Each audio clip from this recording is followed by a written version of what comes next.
පළමු වන දවස ගෙවි ගියා.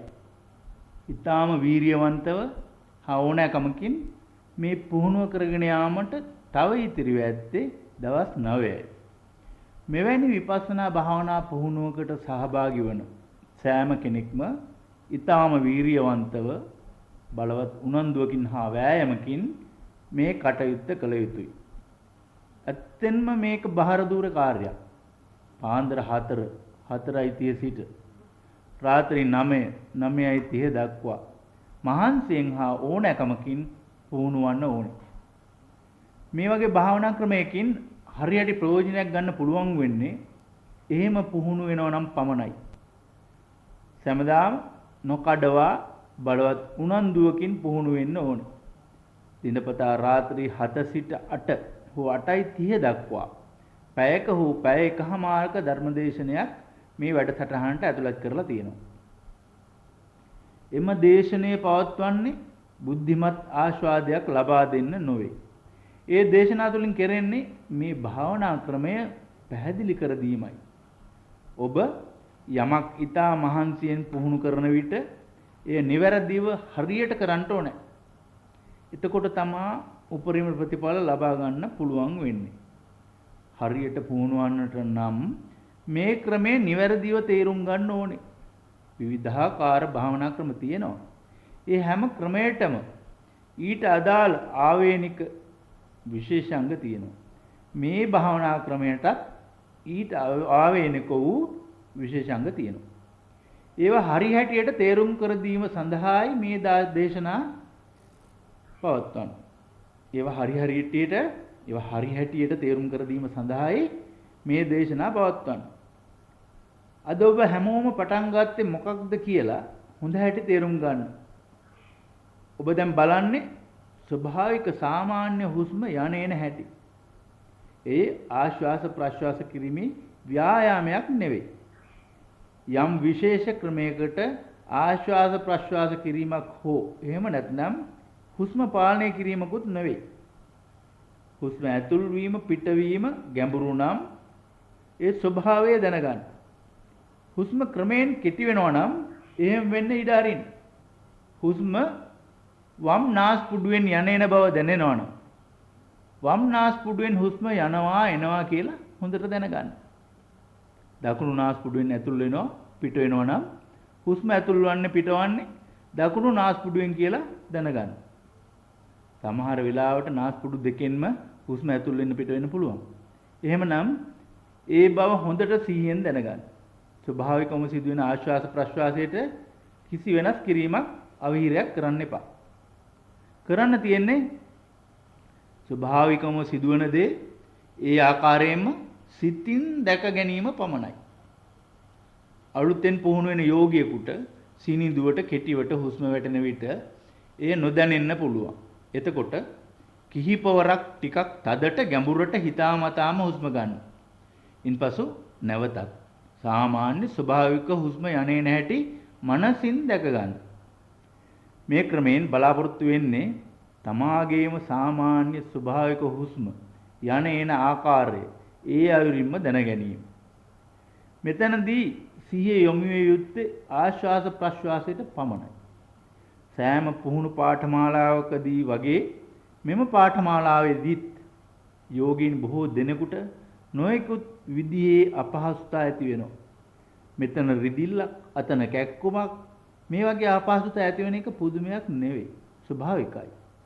එහෙම වෙන්න එක හේතුවක් තමන්ගේ සිතත් ගතත් මෙවැනි දිනචරියාවකට දිවි පැවතුමකට පුරුදු නැතිවීම. ඒ නිසා ලොකු කැළඹීමක් පෙරලියක් ඇතුලෙන් අභ්‍යන්තරයෙන් සිදු වෙනවා. තවත් හේතුවක් නම් මේ භාවනා ක්‍රමයේ හැටියට පටන් ගැනීමේදී එවැනි අපහසුකම් මතුවීම. ඒවා සේරටම මුහුණ දෙන්න ඕන. එහෙම මුහුණ දෙන්නේ තමාගේම යහපතට. මේ යෝගීන් තේරුම් ගන්න ඕන. ඇයි මෙහෙම අපහසුතා එන්නේ? කොහොමද මේවට මුහුණ දෙන්නේ කියලා. භාවනා ක්‍රම බොහොමයකම උගන්වනවා ආශ්වාස ප්‍රශ්වාසයට සිහිය යොමු කරන විට යම් වචනයක් එහෙම නැත්නම් නමක් එහෙමත් නැත්නම් මන්ත්‍රයක් මතුරන්න.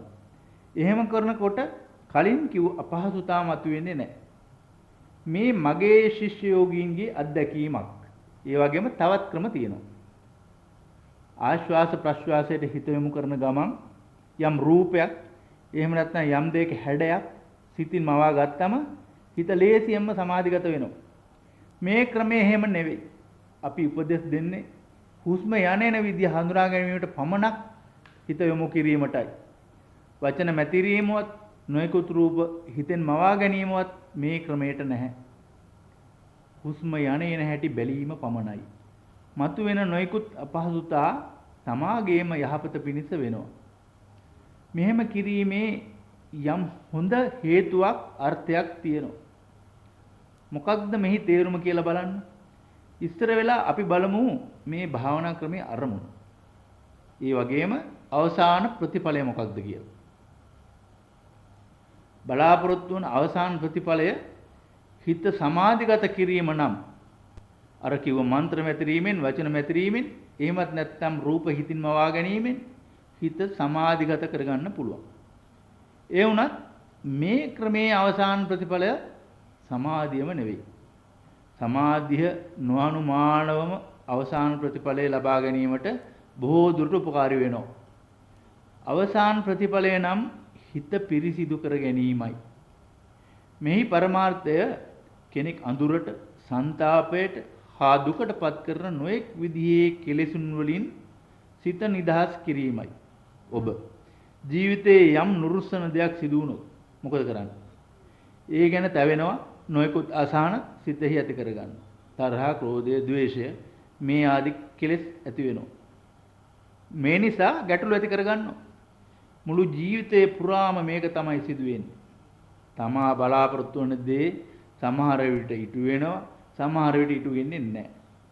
බලාපොරොත්තු නැති දෙයක්, නුරුස්සන දෙයක් සිද්ධ වෙනකොට ගැටීම් ඇති කරගන්නවා. මේවා ගැටලු බැඳීම් මුළු මනසම ගැටලු වලින් පිරීලා. එහි ප්‍රතිඵලයක් හැටියට කයත් හිතේ ඇති ගැටලු නිසා අසහනයෙන් පෙළෙනවා. එතකොට මේ මුළු සිතත් කයත් දුක් කන්දරාවක් වෙනවා. මේ විදිහේ අයෙක් දුක් ගැහැට තමාට පමණක් සීමා කරගන්නේ නැහැ. ඔහුගේ හැසිරීම රටාව අනෙක් අයටත් බලපාන. මෙවැනි අවස්ථාවක ඔහුට හමු වන ඕනෑම කෙනෙක් ਸੰతాපයටපත් වෙනවා. ඒ නිසා මුළු වටාපිටාවම අසහනකාරී පරිසරයකටපත් වෙනවා. මේ ඇත්තටම සාර්ථක යහපත් නිරෝගිමත් ජීවිත ක්‍රමයක් නෙවෙයි. මේ භාවනා ක්‍රමෙන් උගන්වන්නේ සහනෙන් හා සැනසුමෙන් ජීවත් වන විදිය. එලෙසම අනිත් සැපවත් සාමකාමී කරවන්නේ කොහොමද කියලා මේන් උගන්වනවා. මේ හරි ජීවන රටාවක්, නිවැරදි ලෙස ජීවත් වීමේ ක්‍රමයක්.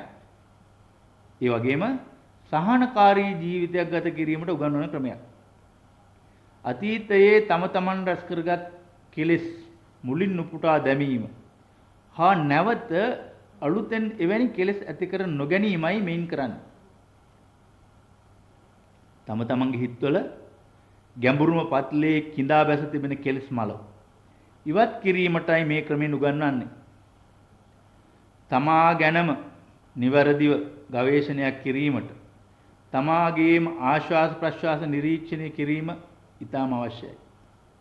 මේ තමා පිළිබඳව ඇති සැටියෙන් තමා විසින් තමුන්ම දැකීමේ වටහා ගැනීමේ ක්‍රමයක්.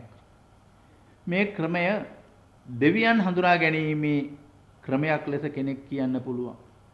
අත වශයෙන්ම දෙවියන් යන්නේ අදහස් කරන්නේ සත්‍යය, මෛත්‍රිය, කරුණාව හා පරිශුද්ධ භාවය නම් මේ භාවනා ක්‍රමෙන් කෙනෙක් ඒ සියල්ලද පැහැදිලිව අවබෝධ කර ගනීවි.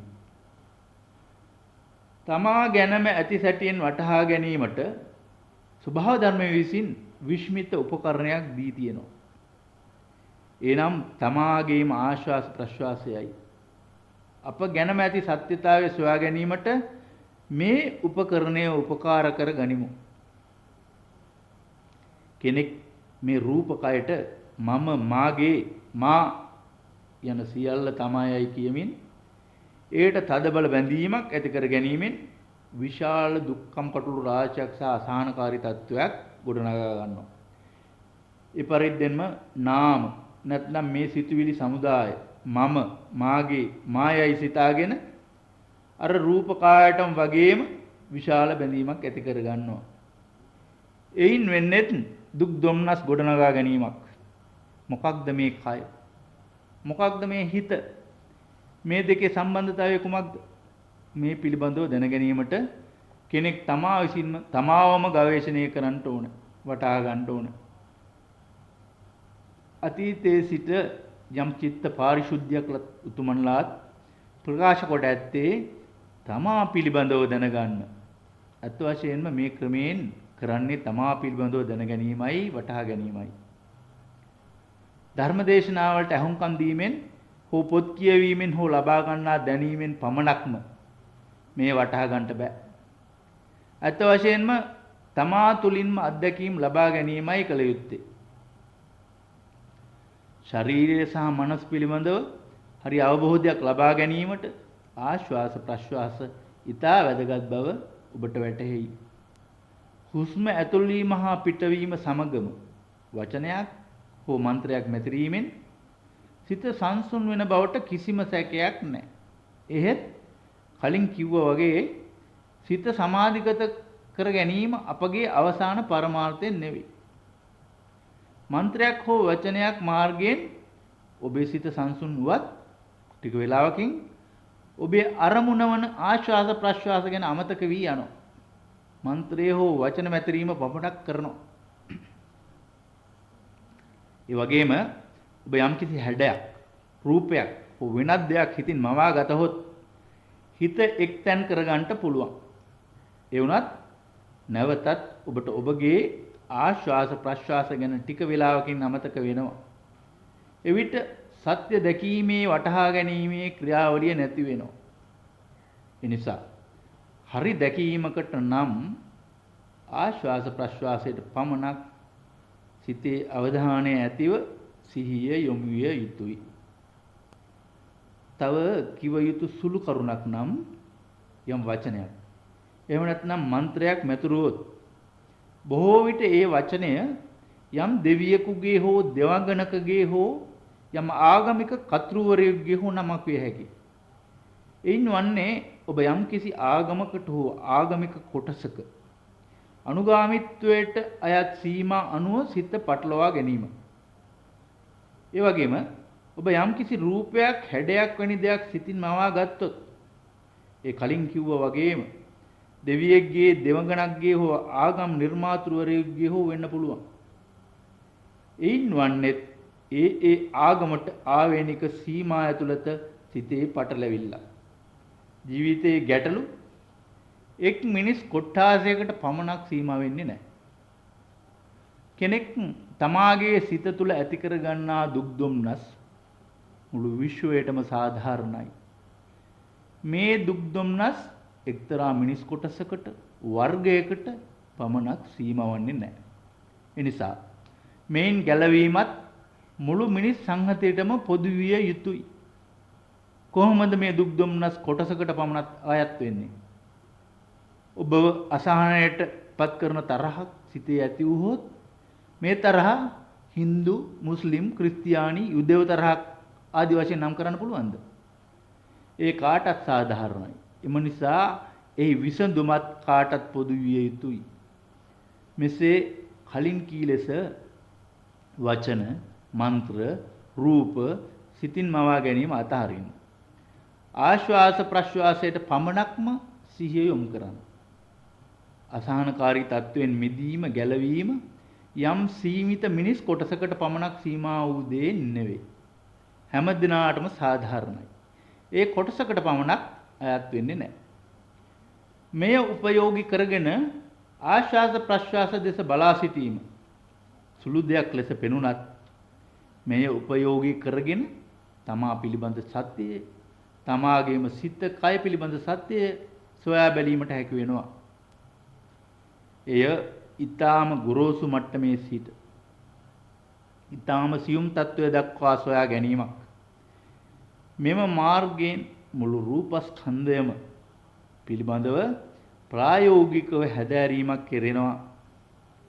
එවිට ලබන අත්දැකීම් තුලින් ඉන්ද්‍රිය ගෝචර ක්ෂේත්‍රයේ ඉක්මවා ගොස් පරම සත්‍ය අවබෝධ කරගන්නෝ. මෙයින් කෙනෙක් ඊටාම නිර්මල තත්වයටපත් වෙනවා. එවිට හිතේ විශාල වෙනසක් ඇති වෙනවා. ඊට පසු මුළු ජීවිත රටාවම වෙනස් වෙනවා. එසේ පාරිශුද්ධියට පැමිණි සිතක් ස්වභාවයෙන්ම මෛත්‍රී, කරුණා, මුදිතා හා උපේක්ෂා ගුණයන්ගෙන් පිරී ඉතිරී යනවා.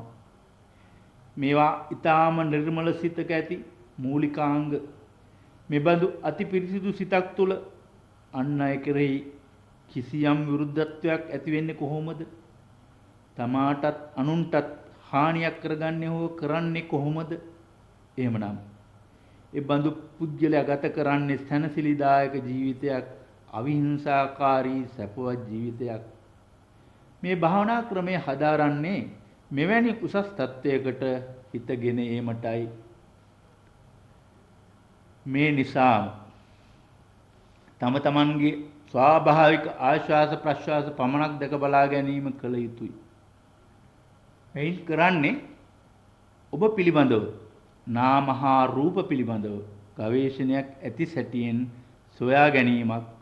සෑම කෙනෙක් තම තමාගේ ශරීරය ගැන දන්නේ බොහොම ටිකයි. ඇත්තෙන්ම තම ශරීරය ගැන දන්නේ මොනවද? දේශනවලට සමන් දීමෙන් හා පොත්පත් කියවීමෙන් ලොකු දැනුමක් ලබා ගනීවි. ඒ වුණත් අත්දැකීමෙන් නම් දන්නේ බොහොම ටිකයි. ඔබේ අත් හා පා, ඇස් කන් දිව යනාදී පිටස්තර අවයව වැඩ කරන්නේ කොහොමද කියලා ඔබ ලබන අත්දැකීමෙන් දැනගන්න පුළුවන්. ඔබට උමනා පරිදි ඔබගේ විධානයේ පරිදි අවයව වැඩ කරනවා. එපමණක්ද? කය තුල තව කොපමණ අවයව තියෙනවද? හෘද වස්තුව, පෙනහළු, අක්මාව ආදී මේ අවයව ඔබේ සිතැඟි ලෙස ක්‍රියාත්මක කරවන්නත් බෑ. ඒවා නවත්තන්න උමනාව නම් ඔබට ඒවා නවත්තන්නත් බෑ. ඒවා ඉක්මනින් ක්‍රියාත්මක කරවන්න ඕන නම් ඒත් ඔබට බෑ. ඒවාට අයත් ස්වභාවය අනුව ඉබේම ක්‍රියා කරනවා. මේ හැර ශරීරයේ සැදී ඇති ඊතා කුඩා ශෛල අණු පරමාණු නිරන්තරයෙන්ම ක්‍රියාත්මක වෙන්නේ ස්වභාවිකවමයි. මොනම පිටස්තර බලපෑමක්වත්ම ඇති කිරීමෙන් නෙවෙයි. එහෙමනම් මෙම ශරීරය තුල විශාල අවයව ගැන කියනු කවරේද? මෙම ශරීරය තුල ඇති විශාල අවයව ගැන කියනු කවරේද? කෙනෙක් අත්දැකීම් තුලින් මේවා ගැන මොනවද දන්නේ? මොකවත්ම දන්නේ නැහැ. මේ භාවනා ක්‍රමය ඒවා ගැන දැන ගැනීමට උපකාරී වෙනවා. අභ්‍යන්තරේ කරා සිත යොමු කර ගොරෝසු මට්ටමේ සිට ක්‍රමයෙන් සුකුම සිනිඳු මට්ටම කරා සොයා බැලීමෙන් ශරීරය පිළිබඳව, රූපය පිළිබඳව පවතින සත්‍ය ඇති සැටියෙන් ඔබට දැනගන්න පුළුවන් වෙනවා. ශරීරය තුළ ඇති සෑම අංශුවකම ක්‍රියාකාරීත්වය අත්දැකීමෙන් දැනගත හැකි වෙනවා. එවිට රූපය පිළිබඳ ඊතා සියුම් තත්ත්වය ඔබට වටහා ගන්න පුළුවන්. ඒකල යුත්තේ හුස්ම උපයෝගී කරගෙන ගඟක මිහා යුරේ කෙනෙක් එම යුර පිළිබඳව ඇති తත්වය දන්නවා. මොකද තමා ඒ ගං යුරේ ජීවත් වෙන නිසා. තවත් කෙනෙක් ගඟ තරණය කරලා එහා යුරට ගිහිල්ලා නැවත මෙහා යුරට ඇවිල්ලා එහා යුර පිළිබඳ පුදුම හිතෙන විදිහක ශිස්ත්‍රයක් මෙහා යුරේ ඉන්න තැනත්තට කියනවා. ඇත්තෙන්ම එහා යුර බලන්ට වටිනවා. හරිම ලස්සනයි, හරිම සුන්දරයි. එවිට මෙහා යුරේ ඉන්න තැනත්තා ඒ ලස්සන බලලා ප්‍රීති වෙන්න ඕන කියලා මේ පැත්තට වෙලා කඳුළු පිරිදෑසින් යාඥා කරනවා. බොහොම ආශාවෙන් යාඥා කරනවා. අනේ එහා යුර මෙහාට එන්න. ඔබ දැක ගන්න ඕනේ. අනේ මේ පැත්තට එන්නකෝ කියා අඬනවා. කොපමණ ඇවිටිලි කළත් එහා යුර මෙහා පැත්තට එන්නේ නැහැ. ඒ යුරට එන්න බෑ. කෙනෙකුට එහා පැත්තට යන්න ඕනේ නම්, ඒ පැත්තේ සිරි නරඹන්න ඕන නම්, ඒ පැත්තට ඇත්තටම තමාම යන්න ඕනේ. Tamanම කොහොම හරි ඒ පැත්තට යන්න ඕනේ. එවිට ඔබම දකීවි, අත්දැකීම් ලබාවි. ගඟේ මෙහා යුර සිට එහා යුරට යාමට ඉවුරු දෙක යා කරන පාලමක් අවශ්‍යයි. ඒ කියන්නේ තමන් ජීවත් වන තමන් දන්නා යුරේ සිට නොදන්නා නොගිය යුරට යාමට මේ පාලම අවශ්‍යයි. මෙන්න මේ පාලම වගේ තමයි මේ ආශ්වාස ප්‍රශ්වාසය. ඒ නිරන්තරයෙන්ම දන්නා ක්ෂේත්‍රය හා නොදන්නා ක්ෂේත්‍රය අතර සම්බන්ධතාවයක් ඇති කරනවා. අපේ හුස්ම ඇතුල් වෙන පිට වෙන ස්වභාවය ගැන අපි දන්නවා. ඒ දන්නා දෙයින් ශරීරයේ නොදන්නා ක්ෂේත්‍රය ගැන දැන ගැනීමට ආනාපාන නැත්නම් ආශ්වාස ප්‍රශ්වාසය උපයෝගී කර ගන්නවා. හුස්ම ගැනීම සහ පිටවීම මේ ශරීරයේ ඇති එක් ක්‍රියාවලියක්. ඒ හිතාමතා තමාට ඕනෑ විදිහට ගන්නත් පිට කර ගන්නත් පුළුවන්. ඉබේමත් බලපෑමක් නැතුවත් කෙරෙනවා.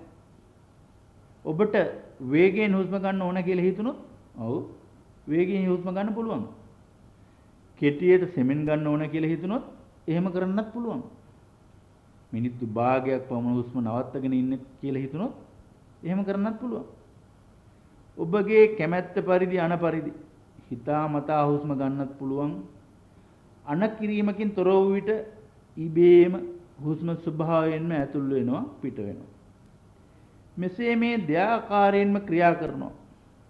ඔබ දන්නේ තමන්ගේ සිතැඟි අනුව ක්‍රියා කරන්න පුළුවන් අවයව ගැන පමණයි. එහෙත් ස්වභාවයෙන්ම ක්‍රියාකාරී වන අවයව ගැන ඔබ මොකවත් දන්නේ නැහැ. ඒ නිසා ආශ්වාස ප්‍රශ්වාස හරියට දෙපැත්තක් යා කරන පුරුකක් වගේ ආශ්වාස ප්‍රශ්වාස උදව්වෙන්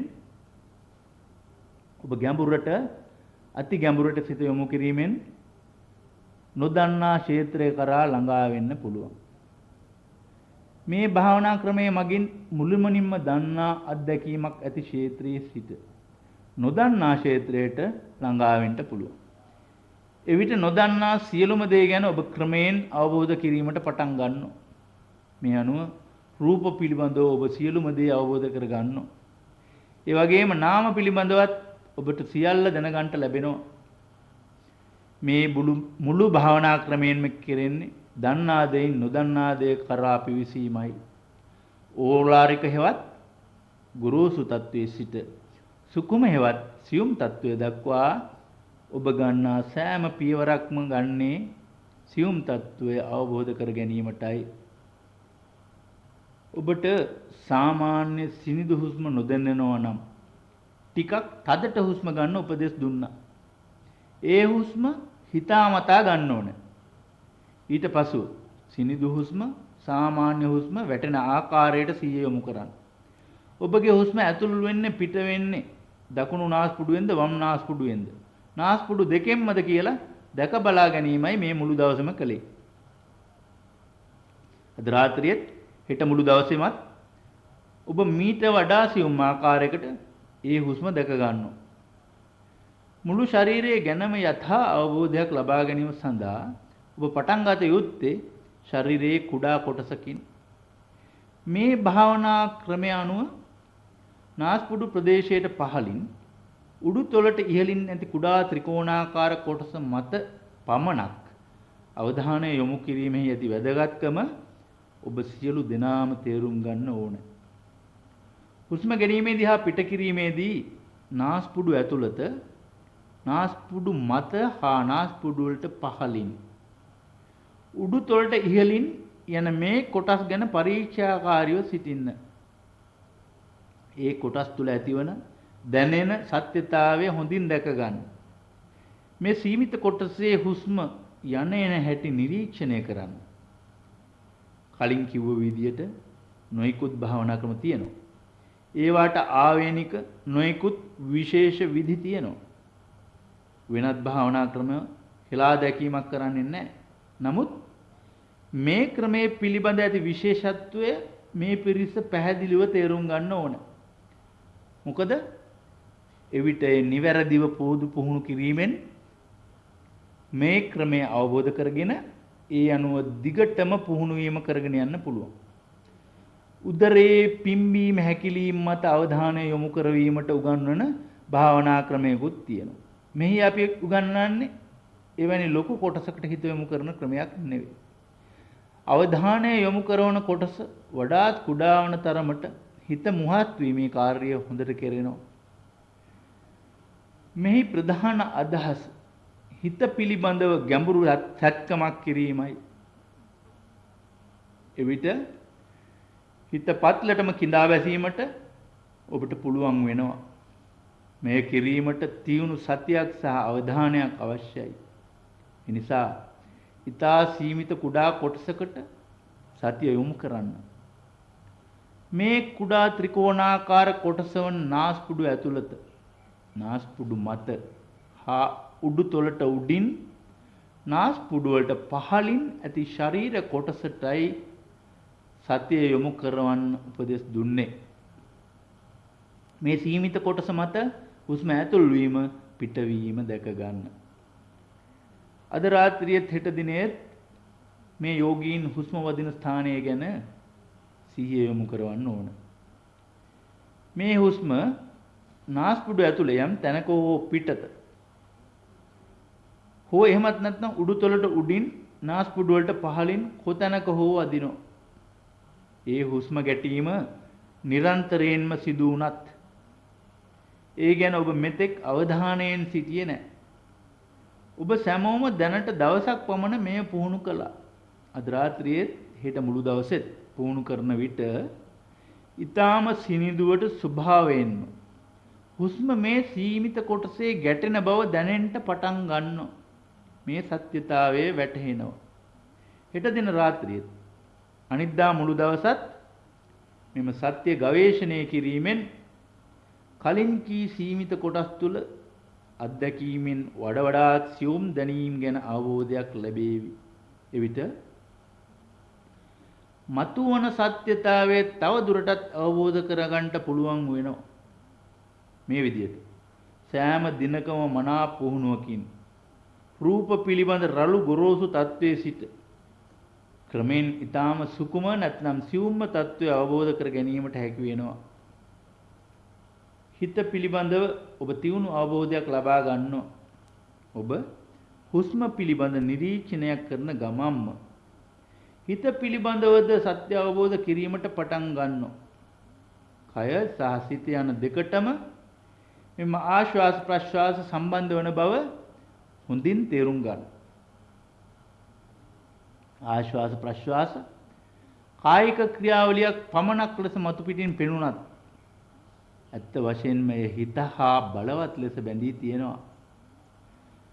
මෙසේ පුහුණු කරමින් සත්‍ය අවබෝධ කිරීමේ මාර්ගයේ ඒ කියන්නේ සිත කය දෙකේ සත්‍ය භාවය අවබෝධ කිරීමේ මාර්ගයේ දිගටම ගමන් කරද්දී යම් වෙලාවක ඔබේ සිතේ කෙලෙස් හැඟීමක් මතුවේ හැකියි. තරහ, ක්‍රෝධය, ද්වේෂය, රාගය, භය, ඊර්ෂ්‍යාව වැනි දෙයකින් සිත අපිරිසිදුවන්ට පුළුවන්. එවිට කෙනෙකුට තමන්ගේ හුස්ම රළු ලෙස වැටෙන ආකාරය තේරෙනවා. ඒ කෙලෙස් සිත් පහ වී ගිය විට නැවතත් හුස්ම සාමාන්‍ය ස්වභාවික තත්වයට වැටෙන බවද ඔබට දැනගන්න පුළුවන්. ඉන් පැහැදිලි වෙන්නේ හුස්මද හිතද අතර සියුම් සම්බන්ධතාවයක් ඇති බව. එපමණක්ද නොවේ. හිතේ ඇතිවන කෙලෙස් වලටද ආශ්වාස ප්‍රශ්වාස සම්බන්ධයි. දැන් අපි මෙසේ පුහුණු වන්නේ අපේ සිත් තුළ කෙලෙස් ඇති වෙන්නේ කොහොමද? ඒවා සිත තුළ පැතිර යන්නේ කොහොමද? ඒ කෙලෙස් සහ මුලින්ම නැති කරන්නේ කොහොමද යන්න දැනගන්නයි. ඒ නිසා ආශ්වාස ප්‍රශ්වාසය ඊටා ප්‍රයෝජනයි. එය තියුණු උපකරණයක් ලෙසට යොදා සිත පිළිබඳව ගවේෂණයක් කරන්න පුළුවන්. ඔබ දැන් එයයි ආරම්භ කරලා තියෙන්නේ. ඔබට සිත ගැන සෙවිල්ලක් කිරීමට විශේෂයෙන් උපදෙස් නොලැබුණත් ආශ්වාස ප්‍රශ්වාස ගැන නිරීක්ෂණය කිරීමෙන් සිත පිළිබඳ සමහර සත්‍යතා පැහැදිලිව තේරුම් ගන්න හැකි වෙනවා. සිත කෙතරම් චංචලද, දුර ගමන් කරනවද, චපලද කියලා ඔබගේම අත්දැකීම් තුලින් පැහැදිලි වෙනවා. මේ හිත එක අරමුණක තබා ගන්න බෑ. හැම වෙලේම එහෙම දුවනවා. සමහර වෙලාවකට එක්වරක් හුස්ම ගැනීම හා පිට කිරීම ගැනවත් අවධානය තියාගන්න බෑ. මේ සත්‍යතාවය ඔබ අත්දැකීමෙන් පැහැදිලිව තේරුම් ගන්න. තවත් සත්‍යතාවයක් ඔබ සමහර විට දැනටත් අවබෝධ කරගන්න නැති. එහෙම නැත්නම් ඉදිරියට අවබෝධ කරගනීවි. එනම් මේ හිත කොයි ආකාරයටද කොතැනද පිහිටා ඇත්තේ? මේ හිත නිමාවක් නැති ගණන් කළ නොහැකි අරමුණු කරා ඇදී යනවා. නමුත් සිත ඊටාම පැහැදිලිව කැපී පෙනෙන ක්ෂේත්‍ර දෙකක් ඔස්සේ ගමන් කරන බව වැටහි. එක අතකින් අතීත සිතුවිලි කරා දිව යනවා. එසේ නැතිනම් අනාගතය කරා දිව යනවා. අතීතයේ මේ සිද්ධිය වුණා, මෙහෙම වුණා, අරයා මට අගෞරව කළා බැන්නා. ඒ වෙලාවේ මම මොකවත් කළේ නැහැ. ඒ වුණත් නැවත එහෙම කළොත් මම මේ විදියට බනිනවා, මෙහෙම කරනවා, අරහෙම කරනවා. මේ වගේ අනාගතේ කිරීමට බලාපොරොත්තු වන දේවල් ගැන නොයෙකුත් ලෙස හිතනවා. ඒකම නැවත අතීතය ගැන සිතුවිල්ලක් එනවා. ආයෙත් එකපාරටම අනාගතයට පනිනවා. සිතේ පුරුද්ද අතීතයට හෝ අනාගතයට නිරන්තරයෙන්ම යොමු වීමයි. එවිට හිතට වර්තමානයේ රැඳී සිටින්නට හැකියාවක් නැහැ. නමුත් වර්තමාන තත්වය අනුවයි ජීවිතය ගෙවෙන්නේ. අතීතයේ ජීවත් වෙන්නේ කොහොමද? ඒ ගෙවි ගිහින්, සද්ධාටම ගෙවි ගිහින්. ගෙවි ගිය දේ ලෝකයේම තිබෙන මුදල් වියදම් කළත් නැවත ආපසු ලබා ගන්න බෑ. තාමත් පැමිණ නැති අනාගතයක ජීවත් වීමටත් අපට බෑ. අනාගතයේ වර්තමානයේ බවට පත් වෙන තුරු එහි ජීවත් වෙන්න බෑ. සිතේ පුරුදු රටාව නම් අතීතයේ හා අනාගතයේ යන ක්ෂේත්‍ර දෙකට කොටු වී සිටීම.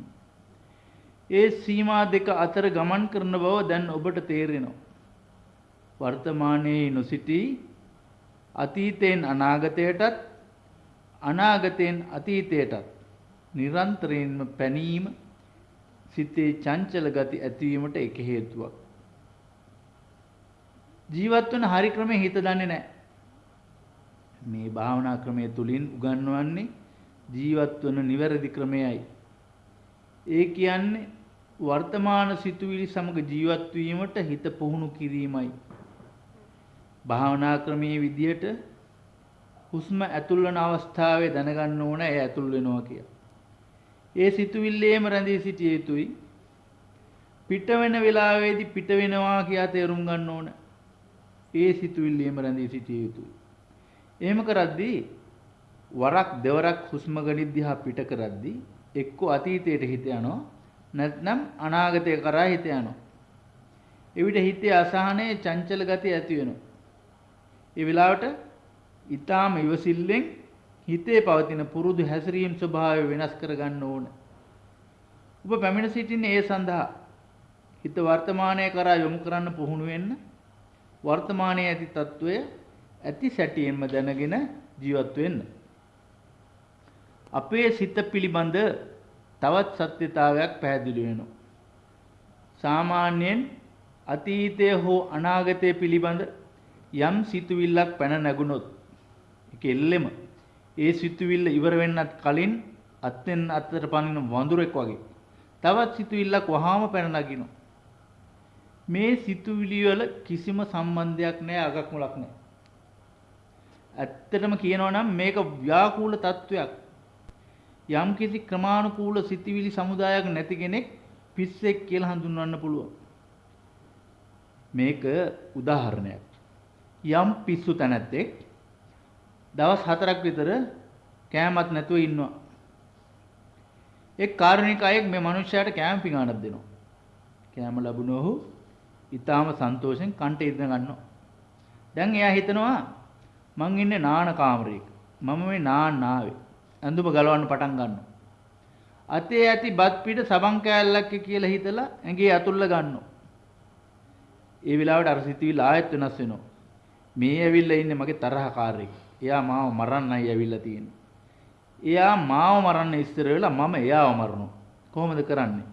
ඇයි මගේ අතේ අත් බෝම්බයක් තියෙන්නේ? ඒක විසි කරනවා. ඉදිරියෙන් ඉන්න මේ මගේ තරහකාරයාට මෙහෙම හිතලා අර බත් පිඟාන විසි කරනවා. මිනිහා බඩගින්නෙම ඉන්නවා. මේ වගේ මිනිස්සුෙකුට කියන්නේ පිස්සෙක් කියලා. අපි කාටත් තියෙන්නේ මොනතරම් පිස්සු හිතක්ද කියලා දැන් ඔබට තේරුම් යනවා ඇති. සමහර වෙලාවකට අපේ හිතවලට එන සිතුවිලි මාලාවේ කිසිම ක්‍රමානුකූලත්වයක් නැහැ. නානාවිධ හිත් මතුවෙනවා. යම් ක්‍රමානුකූලකමක් තිබෙන බව ඇතැම් විට හිතෙනවා. අතීතයේ හෝ අනාගතයේ ගැන යම් අනුපිළිවෙලකට හිත ඇති වෙන විට සංසුන් ගතියක් අඟවනවා.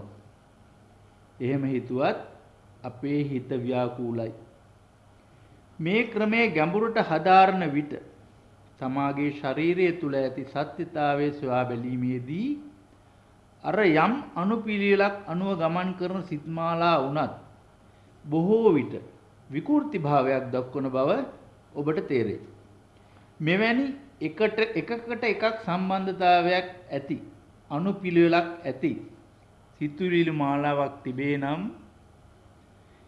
එහි විකෘතිකමක් නැතයි කියන සම්මර්ථ අර්ථය ගැන සිතා බලමු.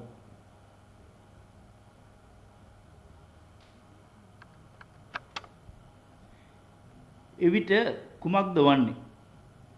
පිළිවෙලකට ඇති සිතුවිලි මාලාව සමහර විට අතීතය නැත්නම් අනාගතය පිළිබඳව වෙන්න පුළුවන්. මේ සිතුවිලි මාලාව නැවත දෙආකාරයකට බෙදන්න පුළුවන්. ඒවා එක්කෝ සැපදායක එහෙම නැත්නම් දුක්දායක සිතුවිලි වෙන්න පුළුවන්. සිත පුරුදු වෙලා තියෙන විදියට තමා කැමති මිහිරි සිතුවිල්ලක් නම් ඒකට ආශාවෙන් ප්‍රතික්‍රියා දක්වනවා. ඒකට කැමැත්තක්, ලෝභයක්, තණ්හාවක් බැඳ තබා ගැනීමක් ඇති කර ගන්නවා. අමිහිරි සිතුවිල්ලක් නම් අකමැත්තෙන් ප්‍රතික්‍රියා දක්වනවා. ඒයින් සිත ඈත් වෙන්න හදනවා, ප්‍රතික්ෂේප කරනවා. ඒ පිළිබඳව ද්වේෂයක්, තරහාවක් ඇති කර ගන්නවා. එහෙම බලනකොට මේ හිත එක්කෝ ලෝභ ආශා පැත්තට යොමු වෙනවා, නැත්නම් තරහා ද්වේෂ පැත්තට යොමු වෙනවා. සියලු කෙලෙස් ඇති වෙන්නේ ලෝභ, ද්වේෂ, මෝහ සිත් මුල් කරගෙනයි. හිත නිතරම මේ අකුසල් මුල් සමග වෙලී පැටලී පවතිනවා. මෙවැනි සිතක් කොහොමද සතුට භුක්ති විඳින්නේ? එවැනි සිතක් නිතරම දුකින් පෙළෙනවා.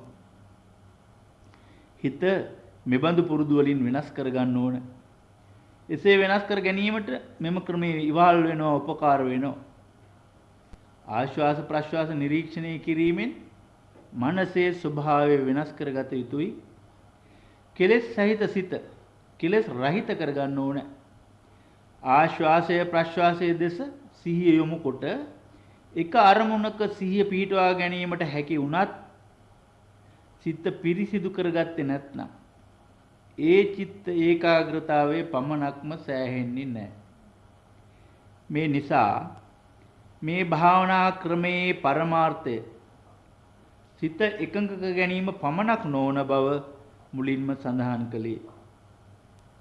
රාගය, ද්වේෂය, මෝහය හා මනක්කල්පිත අරමුණු පදනම් කර ගනිමින් සිතේ සමාධිය වඩන්න පුළුවන්.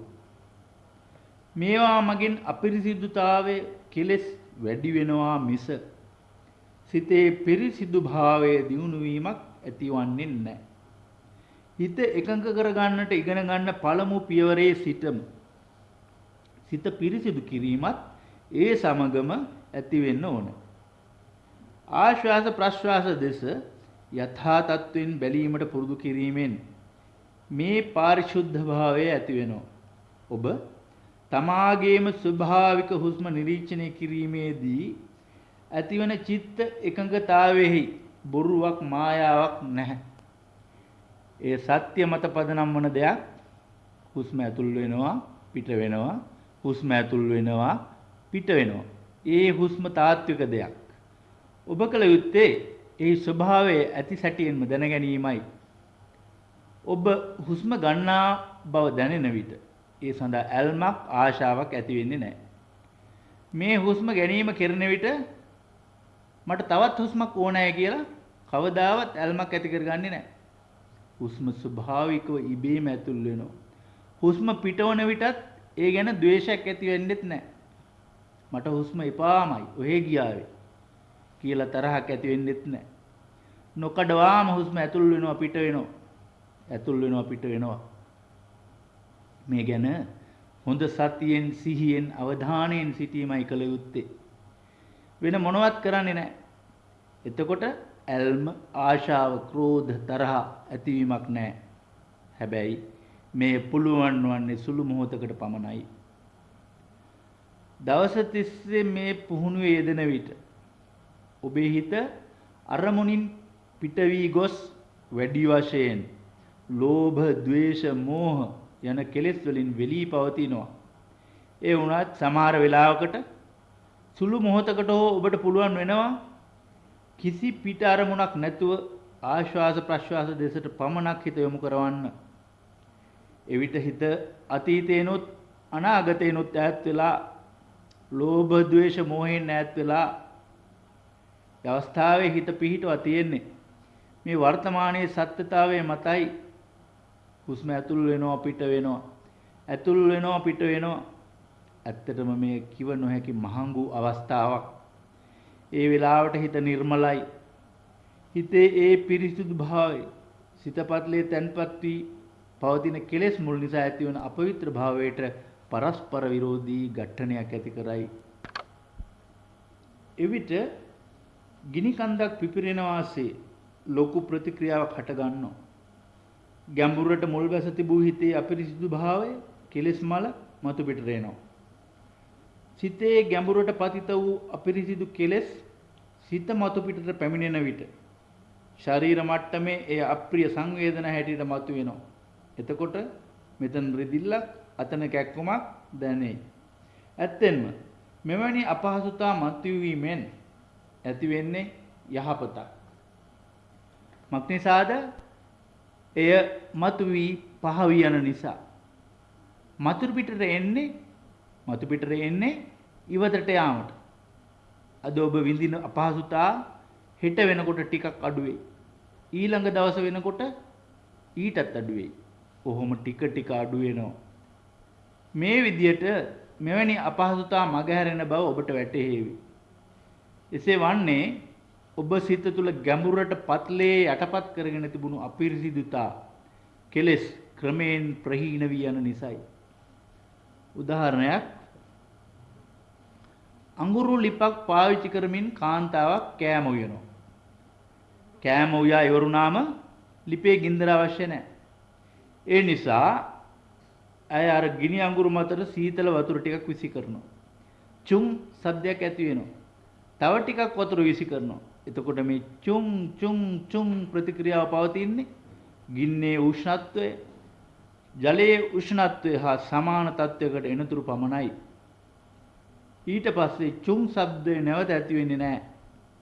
ඒ ලිපට තව බාල්දි ගණන් වතුර දැම්මත් අඟුරු දැම්මත් මොනම ප්‍රතික්‍රියාවක්වත් නැහැ. ශබ්දයකුත් නැහැ. මේ ස්වභාව ධර්මයේ නීතියයි. සමහර වෙලාවකට ශිෂ්‍ය යෝගියෙක් ඇවිල්ලා චෝදනා කරනවා මෙපමණ අපහසුතා අපට ඇත්තේ පාන්දර ඉඳලා රෑ වෙනකන් අපට වාඩි වෙලා ඉන්න තියෙන නිසා. මෙහෙම වාඩි වෙලා ඉඳලා අපට පුරුදු නැහැ. මෙච්චර කැක්කුම් වේදනා රිදිලි එන්නේ ওই කාරණාව නිසා. ඔව් ඇත්ත. ඒත් එක අතකින් ඇත්ත වුවත් සම්පූර්ණ ඇත්ත නෙවෙයි. එහෙනම් ඇයි මිනිත්තු 10ක් ගත වෙන්නත් කලින් කැක්කුම් වෙන්නේ?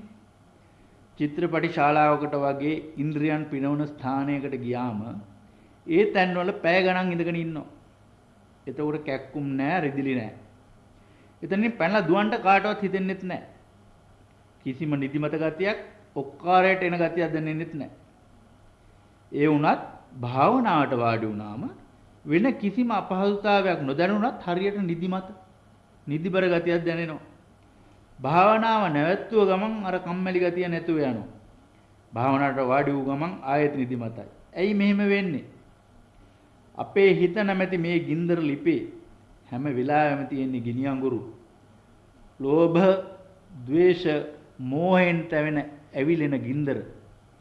ඉන්ද්‍රියන් පිනවන තැනකට ගියාම සිතට ඇතුල් කරන්නේ එවැනි ගිනි හා සමාන අංග. ලෝභ, ද්වේෂ, මෝහ අප සිත් තැවෙන අභ්‍යන්තර කෙලෙස් ගින්දර. මේ පිටින් ඇතුල් කරන ගින්දර බොහොම සතුටින් පිළිගන්නවා. කිසිම ප්‍රතික්‍රියාවක් නැහැ. මේ යෙදෙන භාවනා පුහුණුව එහෙම නෙවෙයි. මෙහිදී සුළු මොහොතක් හරි සිත නිර්මල තත්වයක තියාගන්න පුළුවන් වන විට එතන ලෝභ, ද්වේෂ, මෝහ නැහැ. සීතල වතුර වැනි අලෝභ, අද්වේෂ, අමෝහ ගුණ ගින්දර හා සමාන කෙලෙස් සමග ගැටී ක්‍රියා කරන විට නොඅනුමානවම විශාල ප්‍රතික්‍රියාවක් හටගන්නවාමයි. චුම් චුම් යන ශබ්දය නංවන අති විශාල ප්‍රතික්‍රියාවක් අර කතන්දරයේ කියවූ කාන්තාව ගිනි ලිප හොඳටම නිවෙනතුරු වතුර දමන්න වගේ ඥානවන්ත යෝගියෙක් මේ භාවනා ක්‍රමය නොකඩවා කරගෙන යනවා. කයට අමාරුකම් අපහසුතා තිබුණත් නොකඩවාම පුහුණු වන්න. එවිට අර තිබූ ගින්නෙන් දැවීම නැති වී යනවා. සියලු අපහසුතා ඉවත් වුණාම ඔබ තුල සතුට ප්‍රීතිය ඇති වෙනවා. මේ කරන්න ඕනේ ඔබ විසින්මයි. තව කෙනෙකුට ඔබ වෙනුවෙන් මෙවැනි දෙයක් කරන්න බෑ. ඔබට මූණ පාන්නට ඇති සටන ජයගත යුත්තේ ඔබ විසින්මයි. ඔබේ විමුක්තිය ඔබ අතේමයි. වෙන කෙනෙකුට ඔබ වෙනුවෙන් එය ලබා දිය නොහැකි. දැන් අද දින ගෙවි ගියා. මේ වගේ හෙට අනිද්දා ආදි වශයෙන් දවස් 10ම ගෙවි යයි. දින 10ම ඉවර වී ඔබ ගෙදර යායුත්තේ සතුටු සිතින්, ප්‍රීතිමත් සිතින්. ඔබේ සිත තුළ මුල් බැසගත් කෙලෙස් පුළුවන් තරම් ඉවත් කරන්න. මේ කෙලෙස් සිත් මුලින් උපුටා දමා සිතට ශාන්තිය ළඟා කරගන්න. මෙවැනි වටිනා භාවනා ක්‍රමයක් ඔබට ජීවිතයේ මුළුල්ලේම උපකාරී වෙනවා. මේන් ප්‍රයෝජන ගන්නට හැකිවන්නේ ඊටාම මහන්සියෙන් පුරුදු කළොත් පමණයි. ඒ නිසා ධෛර්යයෙන්, ඕනෑකමින්, මහන්සියෙන් බුද්ධිමත්ව පුහුණුවන්න. මෙසේ පුහුණු වීමට අලුත් යෝගීන් පිළිපැදිය යුතු අවවාද කීපයක් තියෙනවා. පළමුව, භාවනා කරන විට එලිමහනේ භාවනා කරන්න එපා. ශාලාවේ හෝ අවසර ඇතිව කුටි තුල භාවනා කරන්න. භාවනාව දියුණු පසු එලිමහනේ ඕනෑම තැනකට වී භාවනා කරන්න පුළුවන්. බුදුරජාන් වහන්සේ බුද්ධත්වයේ ලබා ගත්තෙත් ගසක් යටදී. ඒ වුණත් පටන් ගැනීමේදී ගෘහස්ථව භාවනා කිරීම වඩා හොඳයි.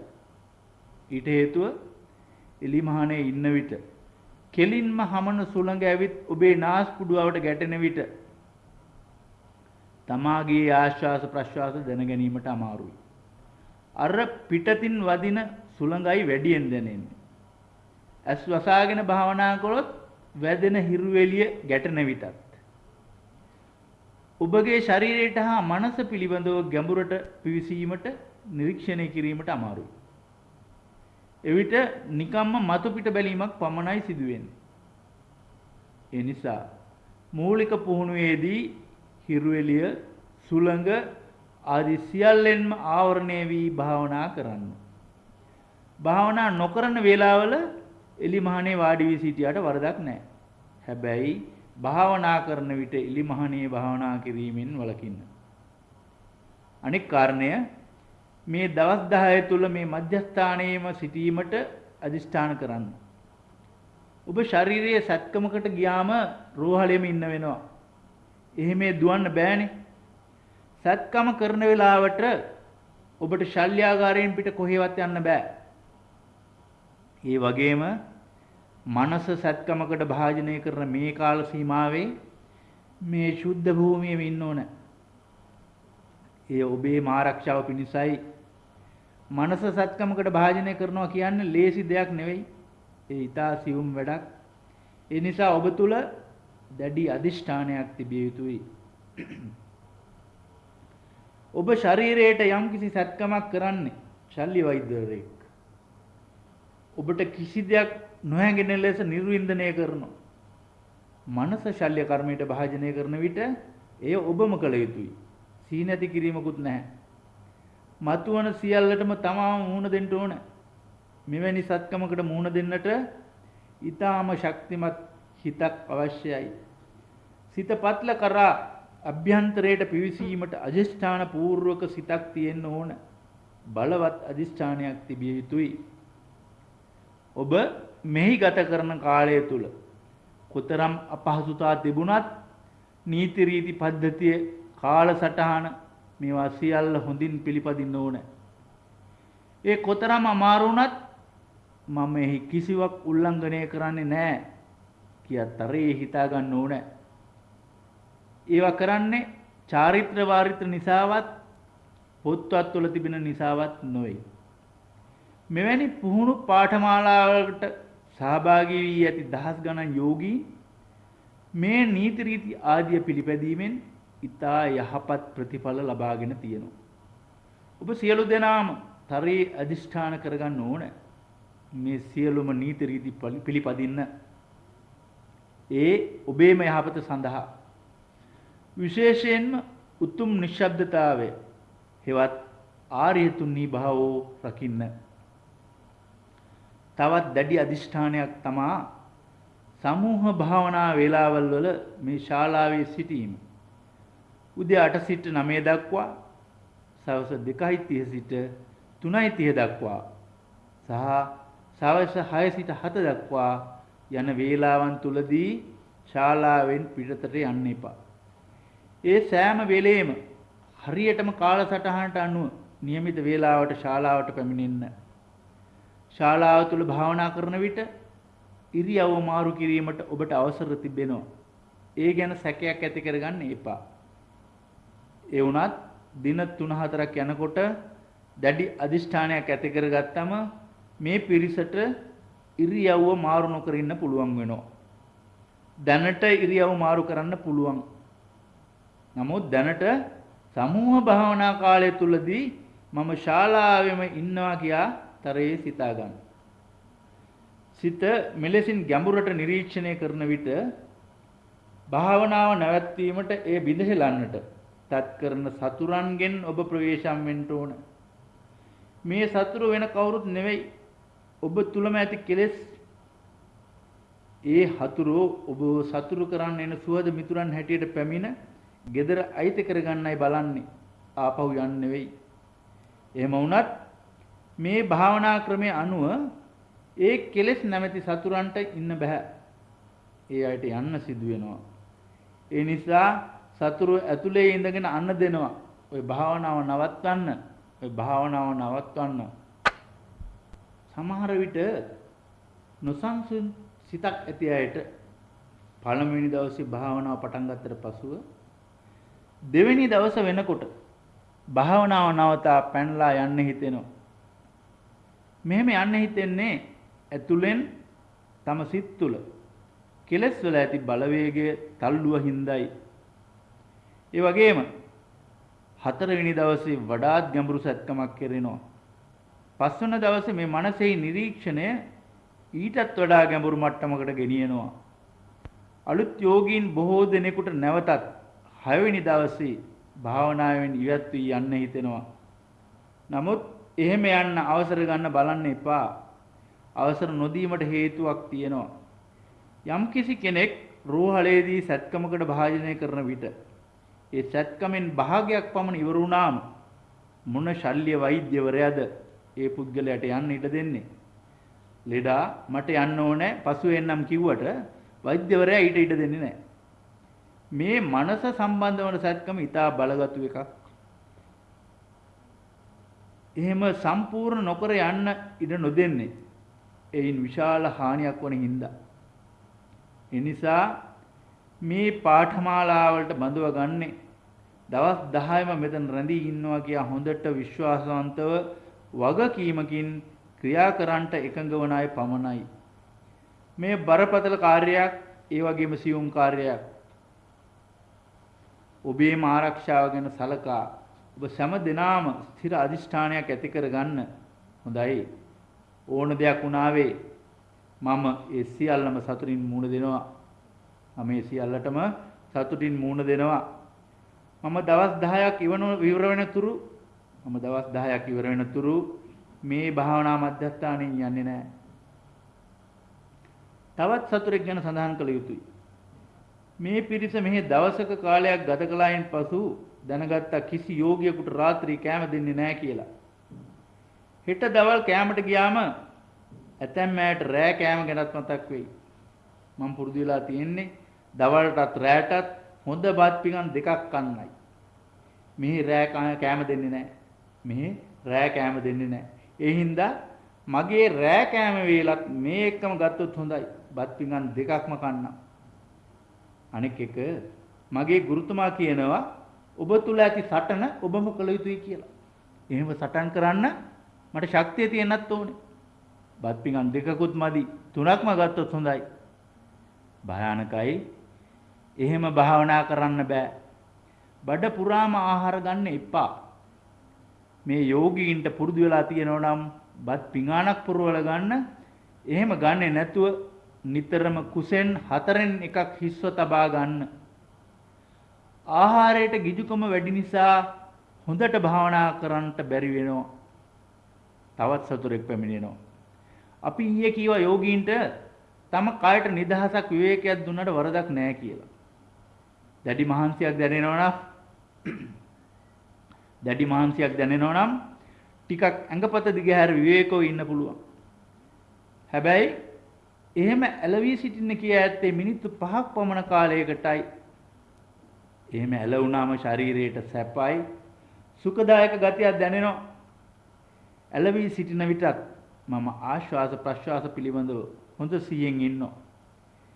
ඇයි මේ විනාඩි 5කට වැඩියෙන් ඇලවි ඉන්න එපා කියන්නේ? අනෙක් අයට නම් නිදිමත හැදෙනවා ඇති. මට නම් එහෙම නිදිමතක් එන්නේ නැහැ. මොකවත් නොතේරෙන අයට තමයි ඔය වගේ නිදිමත ගතිය එන්නේ. මට ඔක්කොම තේරෙනවා. මට නිදිමත එන්නේ නැහැ. ওই විදියට අපි හැමෝම හිතන්නේ Taman හරි ඥානවන්තයි කියලා. මම විනාඩි 10ක් මෙහෙම ඇලවිලා ඉන්නම්කෝ. මෙහෙම භාවනාවට පහසුයි. වැතිරලා ඉන්න විට මක් වේවිද? මම ආශ්වාස ප්‍රශ්වාස ගැන හොඳ සිහියෙන් ඉන්නේ. මේ විදිහට විනාඩි 15ක් ගත වෙනවා, විනාඩි 20ක් පැය භාගයක් ගත වෙනවා. දැන් ගොරවන්න පටන් ගන්නවා. ඔබ ගොරවන විට ඔබ ළඟ ඉන්න තව කෙනෙකුත් ගොරවන්න පටන් ගන්නවා. අනිත් එක්කනත් හිතනවා මාත් ගොරවනවා නම් මක් වෙයිද? මේ විදිහට මුළු කඳ උරේම ඉන්න අය ගොරවන්න පටන් ගන්නවා. මෙතනට යෝගීන් ආවේ හැම මොහොතකම අවදිභාවයෙන් සතිමත්ව විමසිලිමත්ව ඉන්න. දැන් මොකද වෙලා තියෙන්නේ? මේ නිදිමත අලසකම නැමැති සතුරා ඔප විලාගෙන ඔබට කොයි වෙලාවක හරි කම්මැලිකමක් දැනෙනවා නම් කීප වාරයක් ටිකක් තදින් හුස්ම ගන්න පිට කරන්න. එහෙම කරලත් අර නිදිමත ගතිය යන්නේ නැත්නම් මේ සම්මුහ භාවනාවකට ඉඳගත් වෙලාව නම් හිට ගන්න, ටිකක් වෙලා නැගිට ඉන්න. ටිකක් වෙලා නැගිටලා ඉන්න, නැවතත් වාඩි වෙන්න. හිටගත්තත් ආශ්වාස ප්‍රශ්වාස ගැන සිහිය නොකඩවා පවත්ව ගන්න. එහෙම කරලත් හරියන්නේ නැත්නම් මේ සම්මුහ භාවනා වෙලාව නොවේ නම් ශාලාවෙන් පිටතට යන්න පුළුවන්. ගිහින් ඇල්ලතුර ටිකක් අරන් මූණ හොද ගන්න. විනාඩි 5කට පමණ ටික වේලාවක් සක්මන් කරන්න, නැවත ඇවිත් වාඩි වෙන්න. මේ සෑම වෙලාවකම හුස්ම ගැන සිහිය නොකඩවා පවත්ව ගන්න. මේ අලසකම නැමැති සතුරාට ජය ගන්න ඉඩ දෙන්න එපා. එහෙම ඉඩ දුන්නොත් ඔබට මේ මාර්ගයේ දියුණුවක් දකින්න බෑ. අනෙක් සතුරා කවුද බලමු. ඔබට උපදෙස් දුන් පරිදි මේ 10 දින කාල සීමාවේදී නිශ්ශබ්දව සිටින්න. මේ භාවනා ක්‍රමය හරියට පුරුදු කිරීමට සම්පූර්ණ නිශ්ශබ්දතාවයේ ඊටා වැදගත්. ඔබ නොඑක් මවාගත් දේ ගැන සිතමින් නොයෙකුත් දේ ගැන සිහින දකිමින් සිටිනවා නම් බලාපොරොත්තු වන මේ මනස පිරිසිදු කරන සත්කම ගැඹුරු ලෙස කරන්න බෑ. මේ සාර්ථක කර ගැනීමට සිත සංසුන් කරගත යුතුයි. ඔබ තව කෙනෙක් සමග මොනවා හරි කතා කළාම භාවනාවට වාඩි වූ මොහොතේ සිට අර සාකච්ඡා කළ දේ පිළිබඳව නොයෙකුත් දේ හිතට එනවා. මේ ක්‍රමෙන් හිත ගැඹුරු මට්ටමකට පරීක්ෂා කරන නිසා හිත තුල ගැඹුරු අර සාකච්ඡාවට සම්බන්ධ නොයෙක් සිතිවිලිද මතුවන්න පටන් ගන්නවා. එක දවසක් පුහුණු කළ ඔබට වැටෙනවා ඇති ඔබේ මනස හරියට කතා පෙට්ටියක් වගේ. එහි ස්වභාවය නිතරම කියවනෝ. ඔබ තව කෙනෙක් සමග කතා කිරීමෙන් මේ සිතින් කියවන ගතිය එන්න එන්නම වැඩි වෙනවා. ඒ නිසා එකිනෙකා සමග කතා කරන්න එපා. මෙයින් ඔබටම හානි සිදු කර ගන්නවා. ඔබට පමණක් නොව තවත් යෝගියෙකුටත් හානි කරනවා. කතා කරන විට කවුරු හරි එකයි කතාවේ යෙදෙන්නේ. අපට බිත්ති සමග වාතය සමග සාකච්ඡාව පවත්වන්නේ නැහැ. කතා කරන්නේ වෙන යෝගියෙක් සමග. ඒ යෝගියත් එතකොට හරියට පුහුණු කරන්නේ නැහැ. එයාගේ හිතටත් මේ වචන වලින් ලොකු බාධාවක් ඇති වෙනවා. එයාගේ හිතත් කියවන්න පටන් ගන්නවා. දෙන්නෙක් එකතු වෙලා කොතැනකට හරි වෙලා කතාව පටන් ගත්තොත් මානසියෙන් ඕනෑකමින් භාවනා කරන අනිත් අයට ඒක බාධාවක්. ඒ නිසා නිශ්ශබ්දතාවයේ සම්පූර්ණ නිශ්ශබ්දතාවය ඊටාම වැදගත්. හැබැයි මේ ක්‍රමයේ පිළිබඳ යම් ගැටලුවක් පැන නැගුණොත් ඒ निराකරණය කර ගැනීමට ගුරුවරුන් සමග සාකච්ඡා කළාට කමක් නැහැ. කලමනාකාරීත්වය පිළිබඳ ගැටලුවක් නම් කලමනාකාර මණ්ඩලය සමග වචන කීපයක් කතා කරේ විසඳ ගන්න.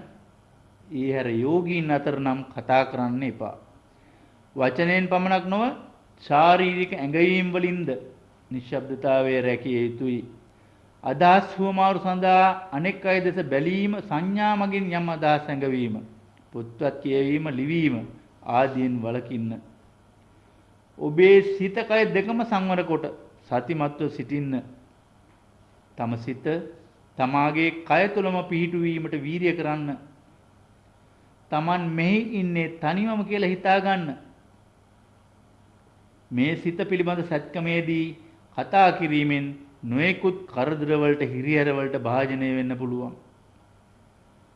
සම්පූර්ණ දවස් 9ක් තුලම සම්පූර්ණ නිශ්ශබ්දතාවයේ කෙරෙහි මෙතරම් සැලකිල්ලක් දැක්වීම ඕන වෙන්නේ තවත් වැදගත් කාරණයක් නිසා.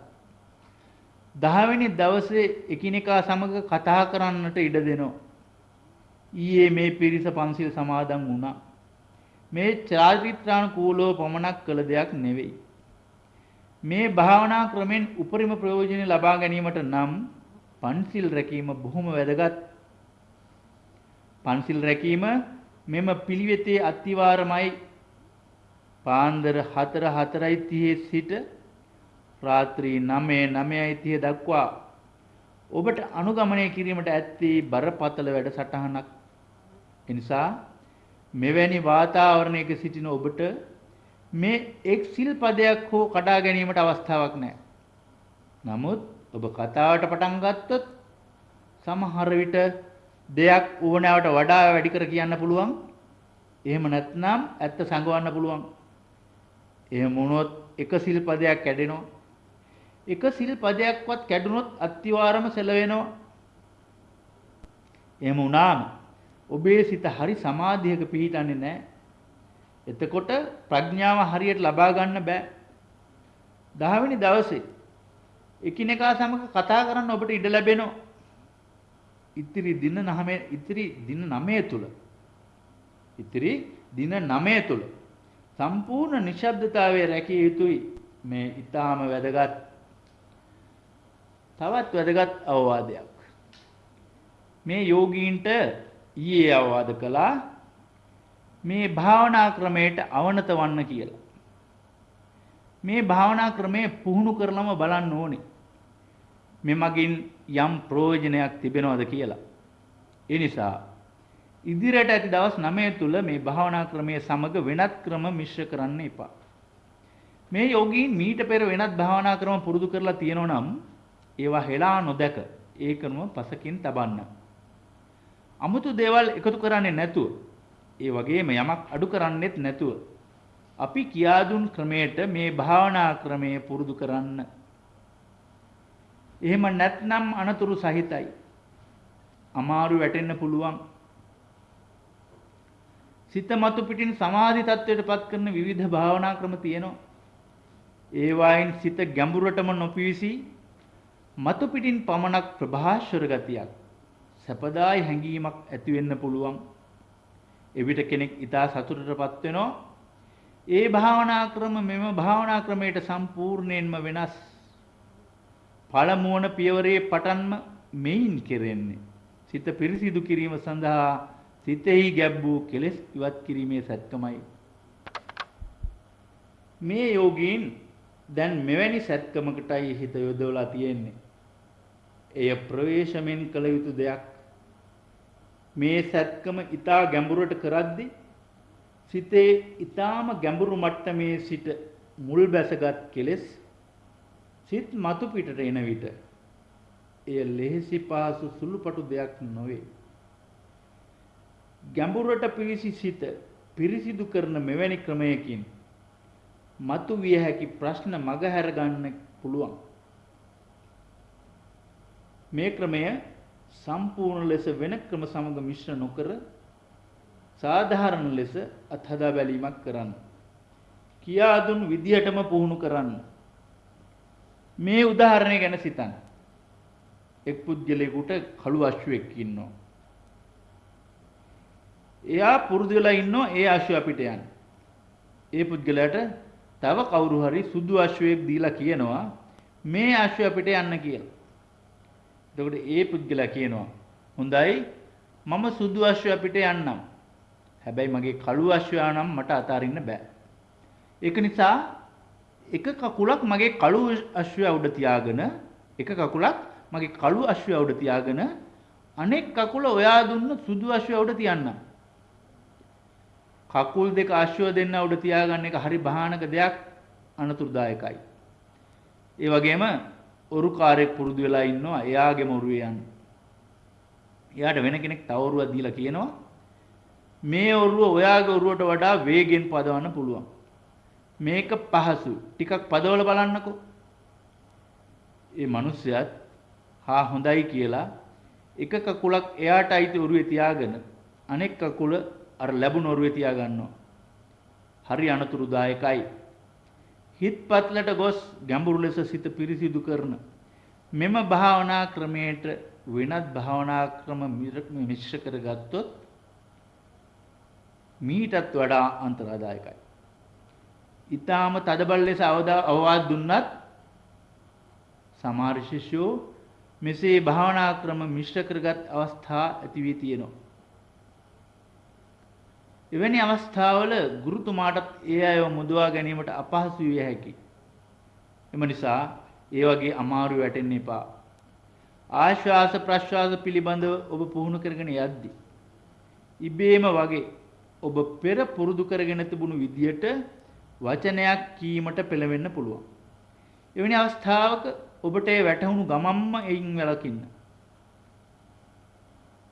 අවස්ථාවක ඔබට ඒ වැටහුණු ගමම්ම එයින් වළකින්න. මේ භාවනා ක්‍රමයට වචන කියවන්නේ නැහැ. නම් මතුරන්නේත් නැහැ. අපට උපදෙස් දුන්නේ ආශ්වාස ප්‍රශ්වාස දෙස පමණක් සිහිය යොමු කිරීමට. ටික වේලාවකට ආශ්වාස ප්‍රශ්වාස දෙස සිත යොමු කර ඉන්පසු ආයමත් අර වචනේ නැත්නම් නම මතුරන්ට හිතක් ඇති වෙනවා. නැවතත් වැටෙනවා මේ වැරදි බව. එවිට ඉන් වැළකී සිටිනවා. ආශ්වාස ප්‍රශ්වාස පමණයි බලන්න ඕනේ. මේ විදිහට පුහුණු කළාම අනතුරක් වෙන්නේ නැහැ. නමුත් හිතාමතා මේ ක්‍රමයට වෙනත් ක්‍රම සම්බන්ධ කළොත් අමාරුවේ වැටෙන්න ඉඩ තියෙනවා. ඒ නිසා මේ සිටින කාලය තුල අමාරුවේ නොවැටෙන්න වග බලා ගන්න ප්‍රවේශම් වන්න. උපදෙස් දුන්න ආකාරයට අනුවම පුහුණු වන්න. මේ ක්‍රමය හොඳින් තේරුම් ගන්න, හොඳින් වටහා ගන්න. දවස් 10ක් ගෙවුනට පස්සේ පුළුවන් තමන්ගේ කැමැත්ත අනුව තීරණයක් ගන්න. මේ භාවනා ක්‍රමය තමන්ට යහපතක් ගෙන දෙන බව වැටහෙනවා නම් එවිට මුළු ජීවිතය තුලම එය පුරුදු කරන්න. එය හරිනතයි කියා හිතනවා නම් අත්හරින්න. ඉතිරි දවස් 9 තුල උපරිම ප්‍රතිඵල ලබා ගන්න. මේ වටිනා අවස්ථාවෙන් ප්‍රයෝජන ගන්න. අපට එදිනෙදා ජීවිතයේ ඇති නොයෙකුත් වගකීම් නිසා දින 10ක් මෙහෙම පුහුණුවකට කැපකිරීමට අවස්ථාවක් ලබා ගන්න ලේසි නෑ. සියලු පහසුකම් වලින් නියම ප්‍රයෝජන ලබා ගන්න. මේ ප්‍රතිඵල ගෙන දෙන අති වටිනා භාවනා ක්‍රමයෙන් අති උතුම් ධර්මයෙන් ප්‍රයෝජන ගන්න. මේ සියල්ලම ඔබගේම යහපත සඳහාමයි. ඔබේ සැනසුම සහ විමුක්තිය සඳහාමයි. ලෝභ, ද්වේෂ, මෝහ මුල් කරගත් සියලු කෙලෙසුන්ගෙන් මිදී පරම සැපත, ශාන්තිය, සුවය අත්පත් කරගන්න. ඔබ සියලු දෙනාම සතුටු සිත් ඇත්තෝ වෙත්වා. සුවපත් වූ සිත් ඇත්තෝ වෙත්වා.